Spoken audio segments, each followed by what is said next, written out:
नमस्कार मंडळी, कशा आहेत सगळे?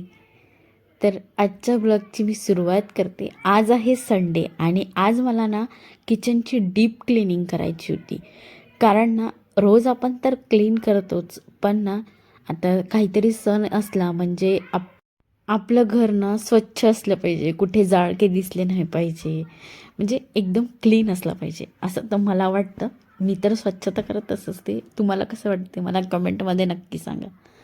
प्रत्येक बाईचं स्वप्न असते की आपलं घर नेहमी स्वच्छ राहावं, सुखी समृद्धी असावी आपल्या घरी आणि लक्ष्मी नांदावी असं सगळ्यांना वाटते की नाही. म्हणूनच मग मी म्हटलं आता सगळं जाऊ दे, मला आज ना डीप क्लिनिंग करायची.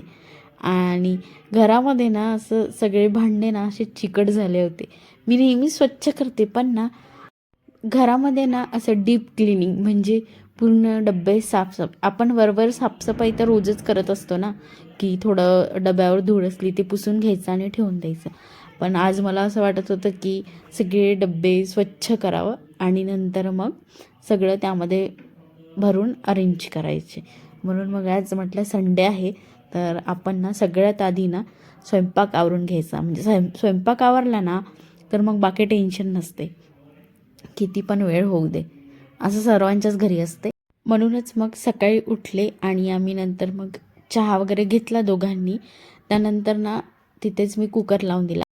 वाळलेल्या तुरी असते ना त्या भिजत घालून त्याची भाजी, भात आणि पोळ्या हाच मेनू होता. एकदम साधा सिंपल, म्हणजे बाकीचं आपल्याला आवडता येते, जास्त काही वेळ लागत नाही त्याला. म्हणून मग पहिले स्वयंपाक करून घेतला. त्यानंतर ना सगळे डबे आहे ना ते काढून घेतले आणि तिथली रॅक आहे ती स्वच्छ पुसून घेतली. पूर्ण रॅक काढली नाही, असंच रॅक काढून घेतली आणि त्यावरचे पेपर वगैरे सगळे पुसून घेतले. भांड्यांमध्ये जे काही होतं ते सर्व वाळू घालून दिलं. आणि आम्ही मागेच गावाला गेलो होतो, त्यामुळे सासूबाईंनी वड्या, पापड, धापुडे सगळं दिलं होतं.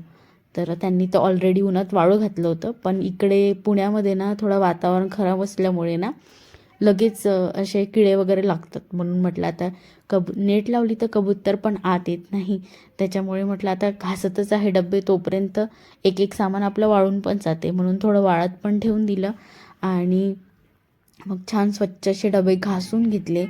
आणि त्यानंतर ना मग स्टँड होतंच ते कपड्यांचं, म्हटलं आता रिकामा आहे तर त्याच्यावरच वाळू घालून द्या.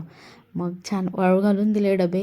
त्याच्यानंतर ना मग ट्रॉल्या क्लीन करायच्या होत्या मला, पण ते सगळं सामान कारण आत्ताच डीमार्टमधून आणलेला किराणा लावलाच होता, तर मग ते जसं आहे तसंच ठेवलं आणि तशीच ती ट्रॉली उचलून घेतली. आणि त्याच्या मागे तर खूप धूळ असते.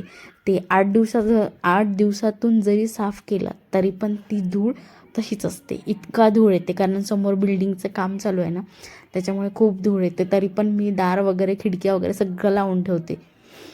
त्याच्यानंतर मग जसं आहे तसं लावून दिलं. त्याच्यानंतर मला आता वरती ओटा क्लीन करायचा होता आणि इथे मी ना हे रॅक आहे ना उचलत होते आणि त्याच्यावर होत्या काचेच्या बरण्या आणि तिकडून हे अभ्यास त्यामध्ये काचेच्या बरण्या पण होत्या. आणि हे म्हटले आणि ते जर पडलं तुझ्या अंगावर आणि पायाला जर काही म्हणजे काचेच्या बरण्या फुटल्या आणि पायाला जर लागला ना बघ तू, मग तुझी खैर नाही. म्हटलं ठीक आहे, मी बघते, म्हटलं ट्राय करून. मग काही फायनली ती खाली आलं.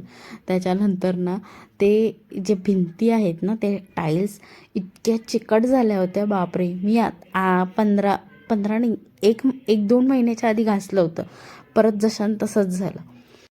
आणि स्वच्छ करायला मी आपला जो नॉर्मल भांड्यांचा सोप असतो ना तोच घेते आणि आपला जो स्क्रबर तो घेते आणि त्याने घासून काढते आणि स्वच्छ पाण्याने पुसते. एकदम क्लीन निघतं, खूप छान. आणि खूप काळं काळं पाणी निघालं. आणि ओटा तर आहे ना इतका चिकट झाला होता की पाय ठेवला ना तर रोज तर पुसते, पण तरी पण इतका चिकट झाला होता की पाय ठेवला की असं वरती येतच नव्हता, इतकं चिकट झालं होतं. त्यानंतर खालचं सरफेस सगळं घासून घेतलं. मी इकडे वरवर घासला होता, पण तरी पण आता छान क्लीन करून घेतला. आणि त्याच्यानंतर फ्रीजवर तर आणल्यापासून तर त्याला पुसलंच नव्हतं. मग म्हटलं आता ओट्यावर उभीच झाली आहे तर फ्रीज पण साफसफाई करून फ्रीजचं पण वरचं पुसून घ्यायचं. मग फ्रीजला पण छान असं ओल्याच कपड्याने थोडंसं पुसून घेतलं. तर असा होता आजचा दिवस.